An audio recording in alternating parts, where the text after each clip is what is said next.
So welcome to the Spirit Pathways podcast. I've got Fiorenza Scholey with me again, and we thought the topic of this podcast would be the theme of Christmas, seeing we are all about to enter into the Christmas spirit, or some of us are not. Good morning. As you can see, I have my Christmas tree in the Christmas spirit. I thought I would sit in front of my Christmas tree so that we can enter into the Christmas spirit, because what you and I were talking about is the fact that it is an extremely, well, we all know it's an extremely stressful time. And I was questioning myself this morning about what is it? I mean, apart from the obvious, but what is it that makes it so incredibly stressful? Why is it that year after year we allow ourselves to be dragged into a state of hysteria and pressure, and we fall into the traps of exactly panic and, you know, the build up to Christmas, and then the anticipation of being in complicated family situations and feeling and always getting caught unawares as to how to deal with it. Why is it that we always fall into the same traps? And how can we change the way we go into Christmas? How can we change that reality? So that was my thought this morning. And one of the things that came to me was, first of all, I mean, I see, you know, first of all, this is for myself. Christmas is always a bit of a minefield for me for many reasons. And this year, as much as any, and the Christmas spirit was definitely not coming forth this year. And I found in fact, to the point where my children told me that I was the Grinch. So that definitely put me in my place. So I thought, okay, so I sort of pushed myself into the Christmas spirit. And I decided, okay, I actually stood back consciously and said, what can I do to inspire the feelings of joy that are not naturally coming forth? And so one of the things what I started to do was, when I wake up in the morning, I put on Classic FM, which is the British radio station, classical music radio station, which at the moment plays nothing but carols and Christmas music. And I have it on Alexa in any room I walk into. So I'm forced away from my thoughts, away from my black anti-Christmas thoughts, and into a space of, and I find myself singing hymns because that's in my DNA, and singing along, and I'm sort of forced into being happy and hearing the happiness that is being spread around the world. So, you know, I think that there are things that we can actually do if we stop and we pause and we say, okay, what can I do to help myself this year go into it, approach it differently? How can we approach it differently? Well, I think that's an interesting way of doing it, listening to Christmas carols. I must say, I don't think I've heard a Christmas carol except when I've gone into the shops. Doesn't it make you feel happy when you go into the shop and you hear a Christmas carol? No, because I'm generally looking at the hordes of people and thinking, oh, good God, get me through this. Well, that's also an interesting, you know, I think also the consumerism of Christmas has, I don't know how other people see it, but I think that, you know, when we look at in our childhood, so, you know, in my case, we're talking over 50 years ago, yours 40 years ago. And in our childhood, well, you were little, you know, that it was the consumerism was less exaggerated. I think we've got to a point, especially since online buying, and the pressure of, you know, having to buy and wanting to buy, and this mania with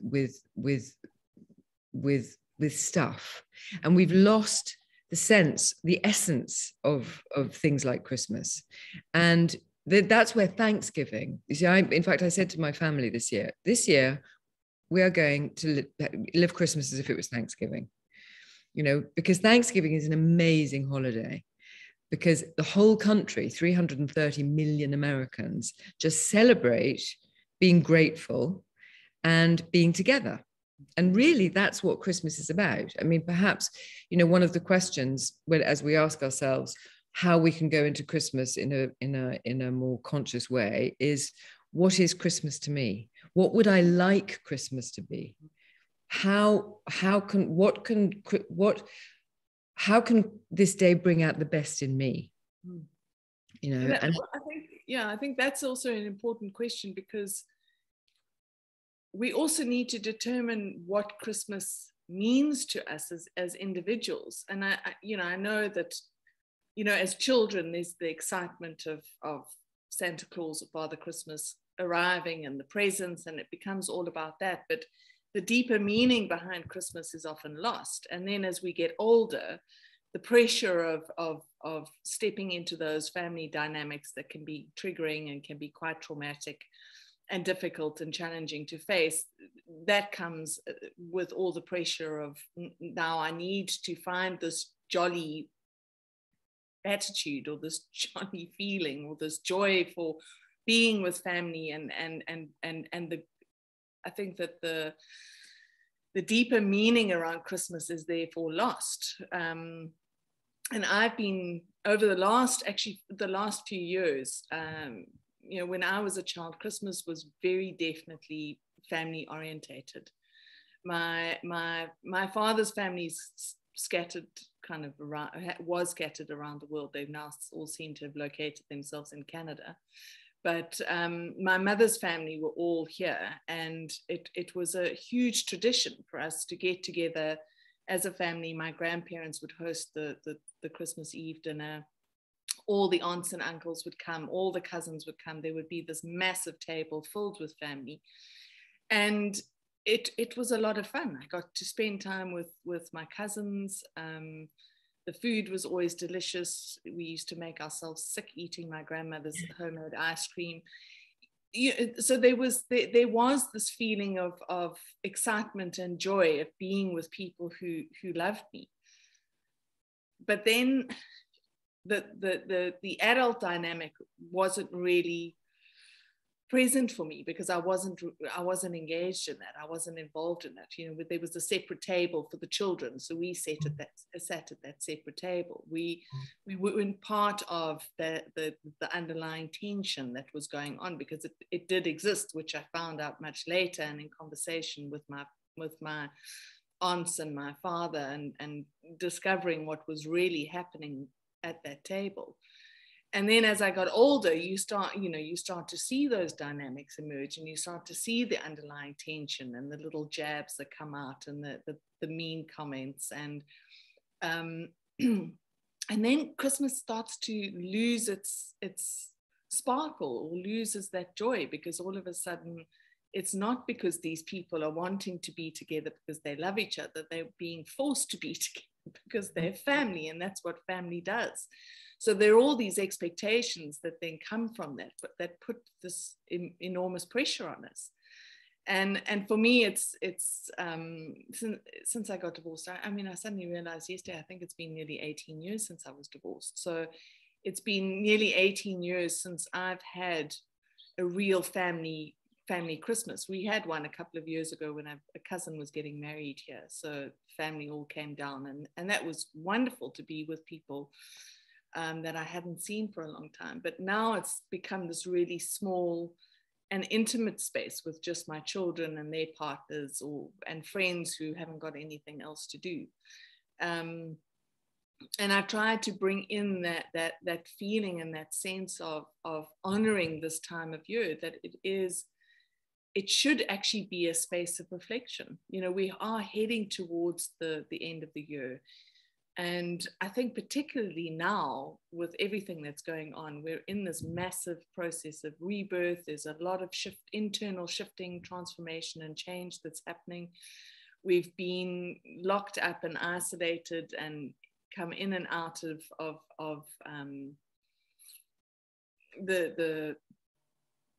the restrictions that have been placed on us over the last 2 years. And certainly here in South Africa, nothing seems to have changed, but I know that in the rest of the world, things are getting locked down again, and Christmas is becoming even more challenging. Yeah. And, I woke up this morning thinking, this really needs to be a time for me personally to be able to reflect on the year that has been, what I have achieved, what has been challenging, what have I overcome, and to look at,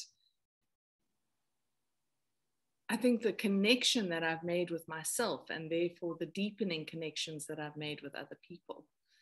And those other people who have become family, may not be blood relation, but have become family through friendships and a deepening of that connection. And I think there's a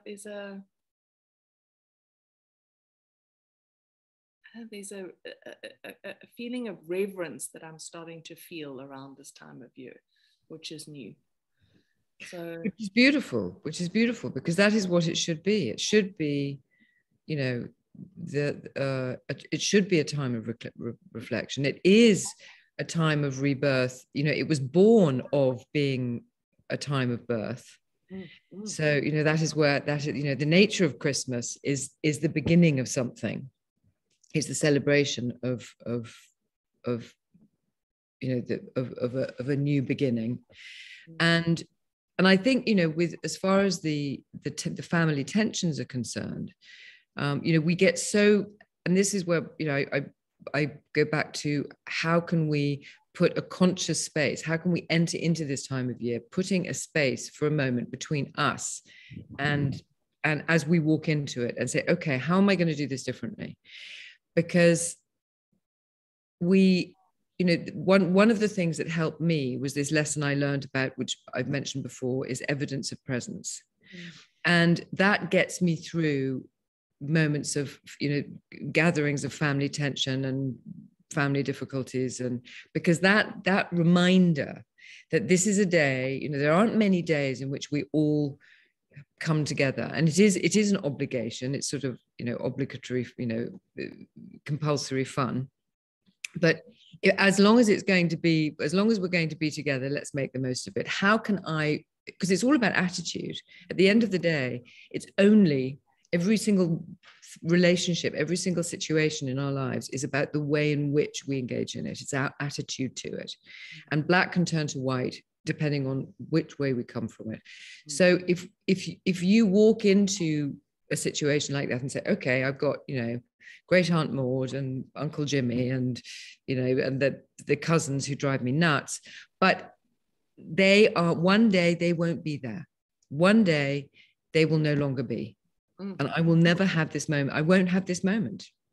And so if for that day, one can just remember, however annoying, however, whatever they throw your way, you just look at them and say, evidence of presence. I have to take this moment and be grateful for the fact that they're here in whatever form it is, and not take it personally. I mean, we go back to all our tools that we have. Exactly. Not take it personally, know that it's about them, not about us. And also, when it gets, because it's hard, especially when you do have little kids. I mean, I think, when you have a lot going on, and when you have the kids, you have the joy of creating that for them. Yeah, the magic, yeah. Exactly. And that through their wonder. And I think there is that shift when we move out of that time of being able to create it, being children, having children, or having children around. And if you don't have children around, Christmas can become a little bit more forced, because you're sort of trying desperately to make it into this fantastic, joyful thing, when that's the last thing, the turkey's burning, you don't want to do it anyway. And but that we can, when it gets tense, what can we do in order to avoid conflict? What can we do in order to avoid arguments? And everybody has their own toolkit of what to do. Personally, there's a friend of mine she always uses the phrase, leave the room. And that can be leave the room momentarily, physically, just, oh, I just have to go and do something. Not I'm storming out. Please note that I am storming out. You have seriously ticked me off. No, you just leave the room, take your energy to a different room, or just leave the room mentally. Just take yourself to a different space, shut down, and come back when when you're able to engage. And that is our choice, because it is always our choice to enter into conflict. And this is what we forget. We get triggered. Our emotions get ignited, but it's our choice as to how we react to them. Because at the end of the day, they're emotions, they're thoughts and emotions. Feelings come from thoughts. And so, and thoughts come from feelings, actually it's both ways. So I think we do have a choice as to and it's not, if we walk into it consciously, almost as if you had a to-do list, I am going to do Christmas like this year, and you can consult your list of how do I deal with tricky situations. And I think also invariably there is an awareness of what we're stepping into. We know these people. These are, generally it's family. We know the triggers. We know the things that are going to. We know what's coming. We know what's coming. So, we can actually prepare ourselves by being ready for what we're going to be stepping into. And I think it's, this is where mindfulness is so important, because yes, those feelings are going to come up, those emotions are going to come up, but this is where we get to choose what to do with it, because those feelings can then take us into those negative thoughts, and therefore into confrontation. Or in our head, we can say to ourselves, this is not about the present. In this moment, everything is fine. If I take away the past, whatever this person is doing means nothing. It has no space to land.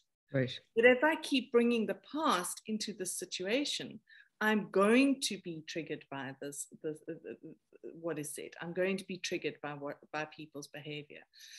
And so if we can be present to the moment of what it, that I'm here right now, in this moment, the past no longer exists.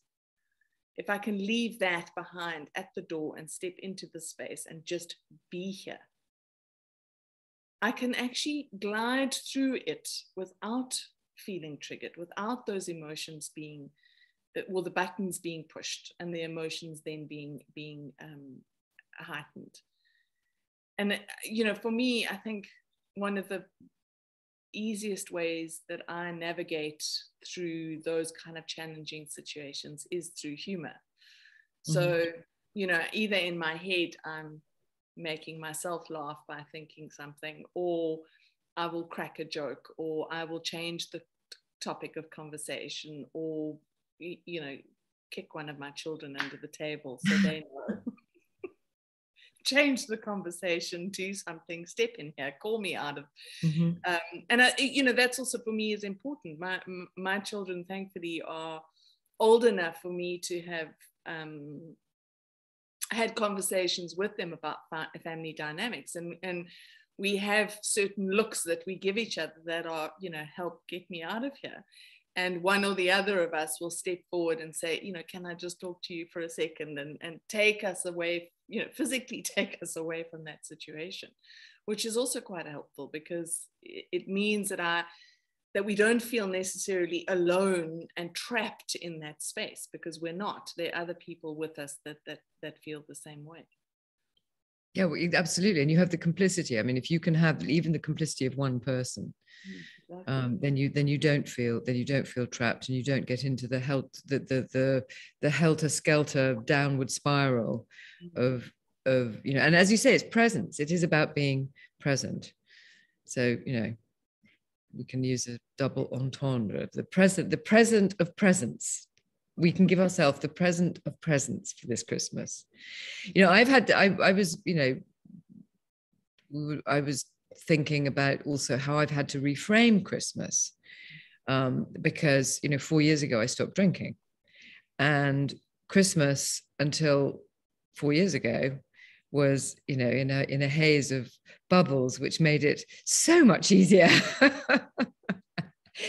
and also, which gave me this Christmas spirit, whether I felt it or not. And, taking that away, removing that from my life was very challenging. It took, all these, because I no longer had the tool that I had always used to deal with difficult dynamics, that numbing tool of, let's just flatten it out and we'll get through it. I also didn't have the tool of making myself incredibly jolly when I wasn't necessarily feeling very jolly. The tool of making myself extremely funny when I wasn't feeling very funny. And, and that required me to reframe Christmas, because I had to go into it with all those feelings alive, and, and all those nerve ends. Yeah, exactly. And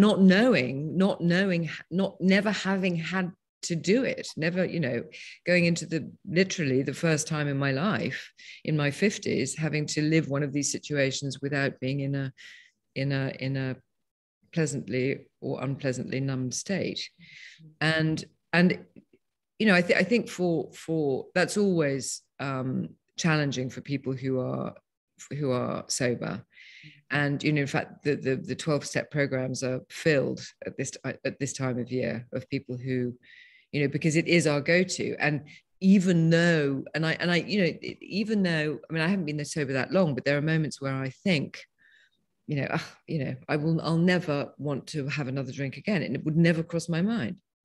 And then, 2 days ago, as I was going ballistic with my Christmas tree, it was like, I really, right now might be the moment where I crack a bottle of wine. This is going to be the moment. I can do it just once. And I start having all these thoughts of, I could do it just once. It's okay. It's just not a risk. Tomorrow it'll be, and all those. And I took a moment and I sat back and I thought, wow, thank God there are these reminders that this will always be there. This will always be a situation. I will never, ever be, I don't want to say cured, but I will never be free of the impulse to go to that place of numbing, never. And even if it's just, well, it would, no. And in that moment, it was a place of numbing. It came from feelings. It came from sort of being completely overwhelmed and just wanting to put it away. And, anything else seemed like too hard work, going. And I ended up just taking the phrase that we're taught, which is move a muscle, change a thought. So I thought, okay. And I just took myself out into the freezing cold outside, gave myself a good few breaths of fresh air, came back in, and it had gone. But, this toolkit, we've acquired this toolkit, and these are reminders that we will always need these toolkits. We will always need the tools in those toolkits. And the reframing, so the reframing of Christmas is not unlike what we're talking about. It doesn't have to be because you're sober and you have to find a new way to go into Christmas. It can just be because you have complicated family dynamics. But if you choose to go back into that dynamic, because we also have the choice to say, you know what, I'm not doing Christmas. I'm not going to be with you. I'm not coming.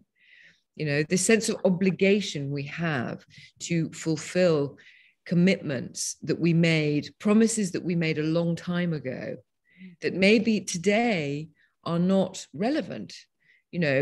Are we? I think that's also part of it. When we get into a situation of obligation, why are we there? Let's question, how is this still relevant today? Is this something I have to do? Might it upset people if I don't? Yes.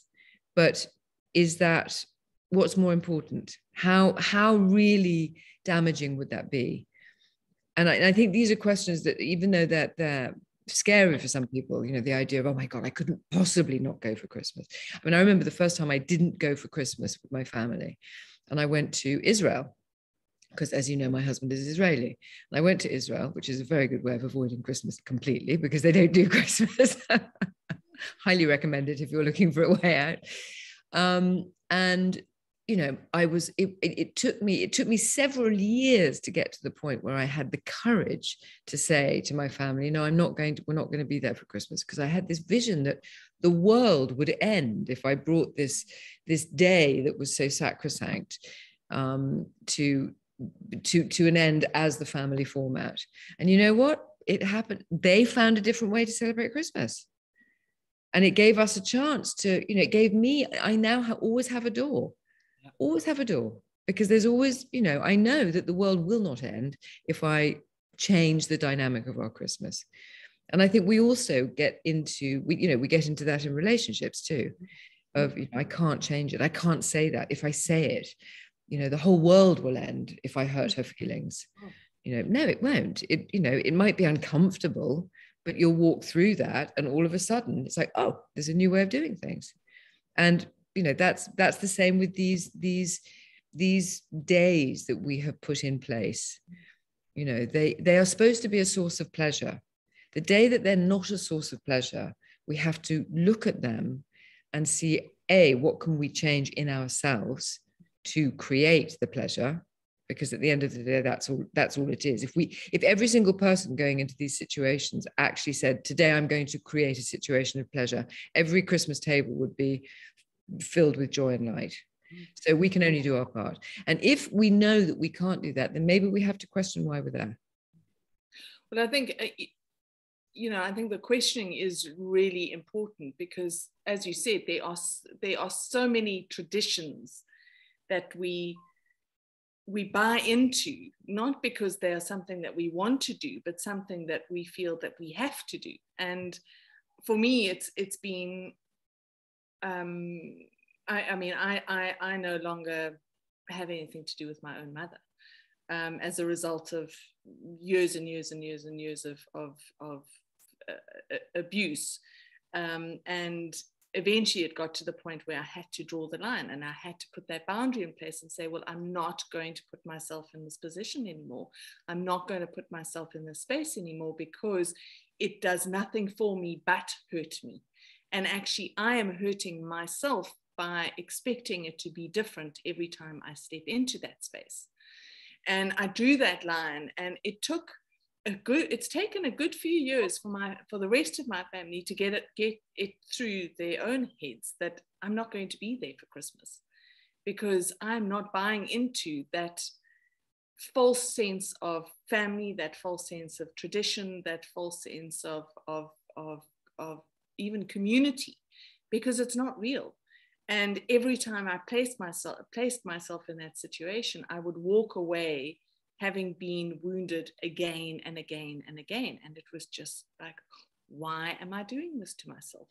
What am I getting out of this? Is there some martyr aspect of me that thinks I need to martyr myself every time Christmas comes, or every time there's some family holiday that I feel like I need to be a part of? And I had to sit and ask myself some really difficult questions. And, like you, I haven't drunk alcohol for 16 years, I think it is. So, those Christmas and family traditions and family holidays got more and more and more challenging to be a part of, because I didn't have the alcohol to numb the feelings or the emotions, or to create that feeling of disconnection, which is actually what I wanted. I needed to be disconnected from what was happening, because it was just too much and too overwhelming and too painful. And it does require a level of self-reflection around, I think, things like self-care, boundaries.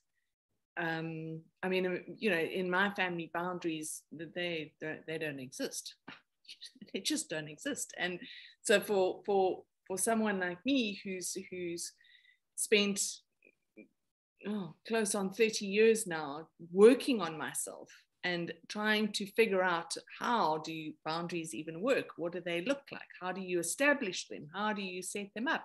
How do you then enforce them when you determine what those boundaries are that you need? It's been an incredibly difficult but also empowering space to move into, to actually go, this is actually about self-love, self-care, and what I need, which is something that took me nearly 40 years to work out, that I count, that my feelings are important, that my feelings are validated, and I had to validate those feelings because they certainly weren't being validated by anyone externally. And to realize that actually doesn't matter what anyone else thinks. It matters what I think. It matters what I think about myself. And every time I put myself into those challenging situations, I walked away feeling bad about myself. And I had to look at why, because it's not them, it's me. I keep putting myself there. Yeah. And it's an important process.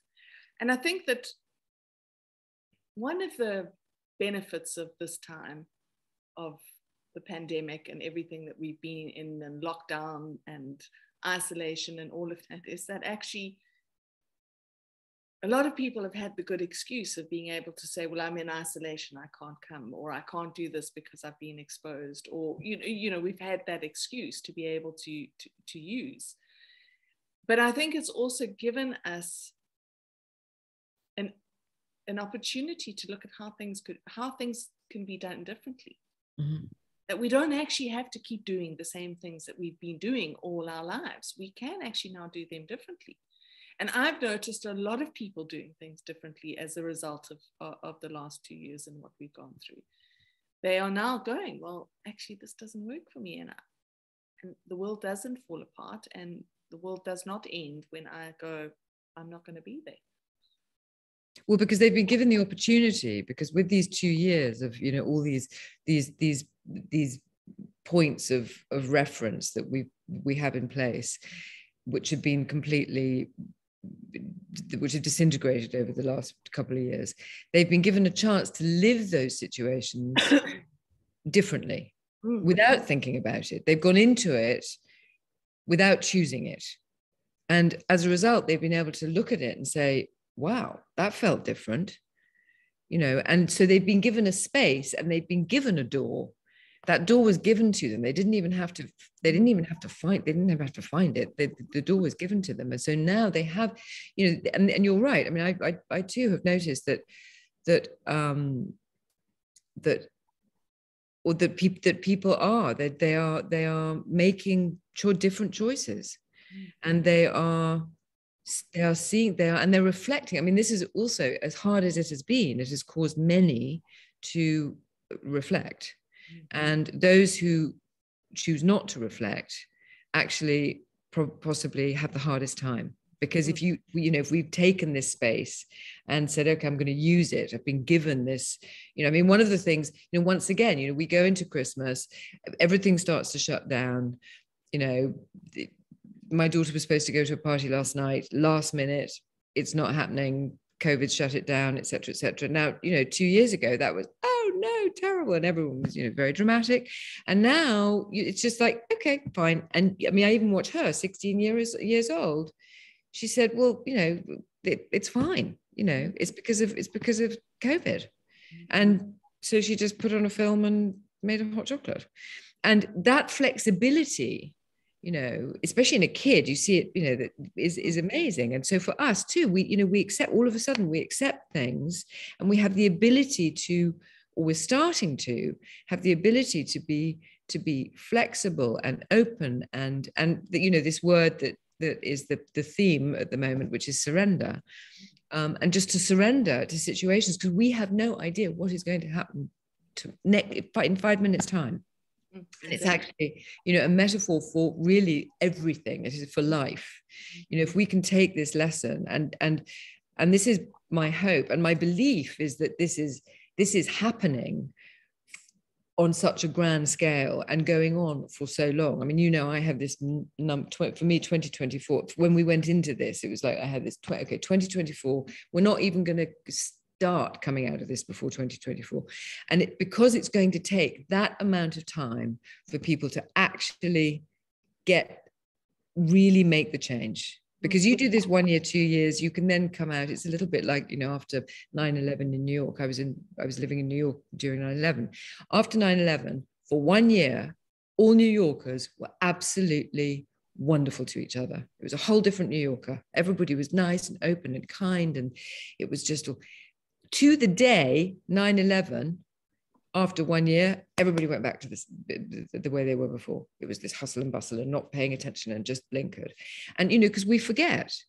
And so this pandemic is giving us an opportunity not to forget, because, it takes, they say it's 3 days, 3 weeks, 3 months, 3 years. It's the three that it takes. It's going to take us. It takes 3 years to change that habit, to shift all those ways in which we lived in the old world and move into the new world. And we need to ensure that we will not go back to the way things are. We have a tremendous opportunity here. Tremendous. And maybe that's what we can think about as we go into this Christmas. I know that, having had this conversation, I will be thinking about this as I go into Christmas. I'm going to see my family today, of okay, this is my chance to do it differently, to do it consciously and differently, and as a result to enjoy even the tensions, to enjoy it, because those tensions are evidence of presence. Those tensions are a chance for me to use my tools, to use these tools that I have spent a lifetime collecting. I've earned this toolbox. I've earned it. We've all, the bigger our toolbox is, the more challenges we go through and the more lessons we learn from it, the bigger our toolbox becomes. And that's our badge of honor. And so we can just go in there and take it. Okay, I need this tool for this thing. And to actually look upon it as, oh, look, I used that tool, pat on back, and off you go. And it changes everything. Everything. Yeah, it does. Without the bottle of bubbly. Although I am so happy that there are so many people out there who will be enjoying the bubbly on my behalf. Yes, me too. And I have to agree with you that knee-jerk reaction of, oh, just give me a drink so I can get through this. Exactly. It doesn't go away. There are still times where I just think, oh, it'd be so much easier with a glass of something in my hand. Absolutely. But you know what? Even that is a reminder of that tool. But it's also, the weird thing is that I still think it would be easier if I had that glass of something in my hand. And yet I know that actually it wouldn't be easier, because I'd wake up tomorrow and all those old thoughts, a friend and I used to call it the black dog. The black dog arrives and you just feel so shit about yourself. Absolutely. It's just not worth it, so I have, as I have that thought of this would be easier with something, I remember what it feels like the next day. That's the tool. And that's the tool. The tool is knowing, is remembering, because you could choose not to remember what it's going to be like tomorrow for you. Oh yeah. Oh, well, I did choose it many, many, many times to to not remember. Ignore what I would be dealing with next day. Exactly. Well, I think we've come to our. We have come to the end of this, and for all those who are listening, enjoy your Christmas, whatever you may be doing, wherever you may be, and may the Christmas spirit of joy and magic appear within you and in your life and in your family. Exactly. And happy Christmas to everybody, and happy holidays to those who don't celebrate Christmas, because anyway, the beauty is that Christmas is a spirit. I mean, my Jewish husband is one of the greatest lovers of Christmas, because he really lives it for the essence of what it is, because he doesn't have the baggage. You see, that's also the interesting lesson. He doesn't have the baggage of the obligation of Christmas. So for him, every Christmas is a choice. It's a choice, and it's a celebration just of being together and of the joy of the colors and the tree and the flowers and the panettone and the whatever it is that anybody's eating at Christmas. Well, So we let's need to remember, take a leaf out of his book. exactly. Let's enter into it with the spirit that we have chosen it. We have chosen it. And I wish you the best Christmas ever. And to you too. And I look forward to seeing what we're going to do in 2022, which is just around the corner. Okay. Thank you, Kate. Thank you, Fiorenza.